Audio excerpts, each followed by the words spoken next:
একদিন এক ব্যক্তি নিজের দ্বারে লিখে দিলেন, আজ আমি ভীষণ দুঃখী, আজ আমার সাথে কেউ দেখা করতে আসবেন না।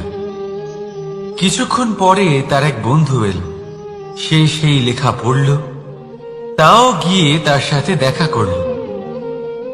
সে বলল, আমি লেখাপড়া জানি না, কিন্তু আমার বন্ধুর মনের এই বেদনা, এইটা আমাকে সবসময় ডাক দেয়। এরাই হলো আসল বন্ধু। কোনো কারণে আপনি যদি দুঃখ পান, কোনো সমস্যার সমাধান না বের করতে পারেন, এই সংসার থেকে আলাদা হয়ে যেতে চান, তাও এই বন্ধু আপনার সাথেই থাকবে। সমস্যার সমাধান না দিতে পারলেও আপনার সম্বল হয়ে অবশ্যই থাকবে। হয়তো আপনার দুঃখ কম করতে পারবে না, কিন্তু আশার আলো অবশ্যই দেখাবে।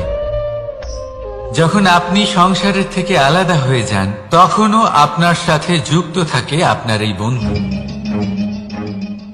আসল বন্ধু। এবারে আমরা মানুষেরা বড়ই বিচিত্র। তারা সব সময় যে কোনো জিনিসের মাহাত্ম্য দুবার বুঝতে পারে। এক, তা পাওয়ার আগে। দুই, তা হারাবার পরে। এবারে ঠিক এরকমই আমাদের বন্ধুরাও হয়। যদি আজ আপনার বন্ধুরা আপনার সাথে থাকে, তাদের প্রতি কৃতজ্ঞ থাকুন, তাদের প্রসন্ন রাখুন, তাদের মাহাত্ম্য বুঝুন। কারণ একবার আপনি এদের হারালে, অনুতাপ করলেও আর এদের ফেরত পাবেন না।